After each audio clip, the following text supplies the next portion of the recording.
상황에서 이 국방부 이전에 따른 안보 공백이 생기지 않겠냐라는 우려 목소리가 커지고 있습니다. 이 우려에 대해서 윤석열 당선인은 직접 이런 입장을 밝혔습니다. 군부대가 이사한다고 해서 국방에 공백이 생긴다고 하는 거는 그거는 좀 납득하기 어려운 일이고요. 그리고 여기 과거에 다 근무하고 여기 충분히 경험이 있는 분들이 다 계획을 세운 거고, 그리고 바로 옆으로 가는 거 아니겠습니까? 그래서 그런 건 걱정 안 하셔도, 참을 남태령에 전시지휘소가 있는 쪽으로 만약에 옮긴다고 하면 그것도 국방의 공백이라고 보실 겁니까? 그렇게 볼 수는 없습니다. 군 주요 시설을 이전한다고 해서 그거 가지고 뭐 국방과 안보에 공백이 생긴다고 하는 거는, 그럼 뭐 군사 시설은 어디 한 군데 만들어 놓으면 이전이 불가피하다는 얘기랑 똑같은 건데, 그렇게 볼 일은 아니고 가장 빠른 시일 내에 가장 효율적으로 이전을 완료해서 안보 태세에 전혀 지장이 없도록 그렇게 할 생각입니다. 군 출신들 사이에서도 용산 이전 문제를 두고서요, 조금은 엇갈린 목소리가 나오고 있습니다. 특히 다음 달 김일성 생일 110주년을 앞두고 북한이 최근에 미사일 도발 강도를 높이고 있습니다. 따라서 이런 시기에 꼭 국방부를 이전해야겠느냐, 이런 지적이거든요.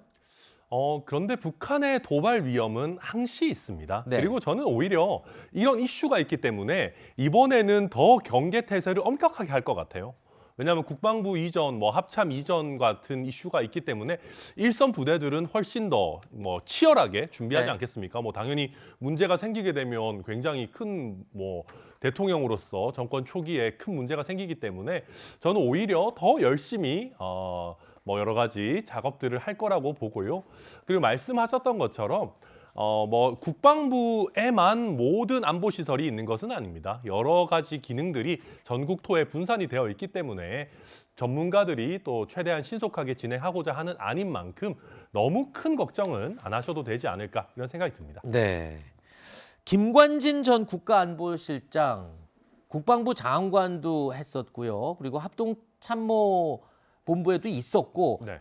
모든 이 건물에 다 있어봤기 때문에 누구보다 더 잘 알 거라고 생각하는데, 김관진 전 안보실장 같은 경우에는 이건 용산으로 옮긴 건 잘했다라고 또 이야기를 하고 있거든요.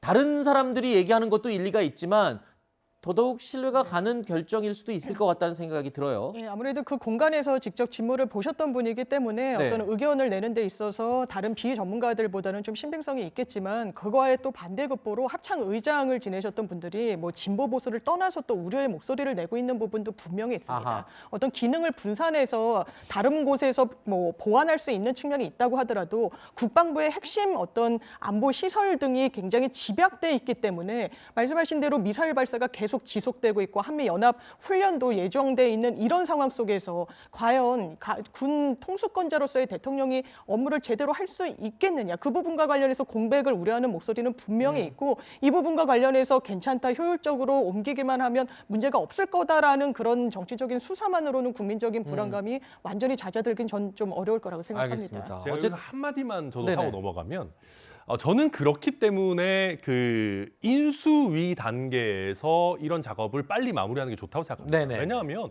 말씀하셨지만 5월 10일까지는 우리 국군 통수권자는 어디까지나 문재인 대통령이십니다. 그렇기 네. 때문에 어떤 국군 통수권의 공백이라든지 이런 거는 상대적으로 적을 수밖에 없고요. 실제 이 용산으로 이전이 진행되는 동안에도 청와대에서 하는 NSC 같은 것들은 네. 정상적으로 진행이 될 수 있습니다. 그래서 네. 저는 물론 우려도 있을 수 있겠지만 이런 국군 통수권의 우려라는 점에서도 인수위가 이렇게 진행하는 게 필요한 부분이 있다라는 것도 추가로 말씀드리겠습니다.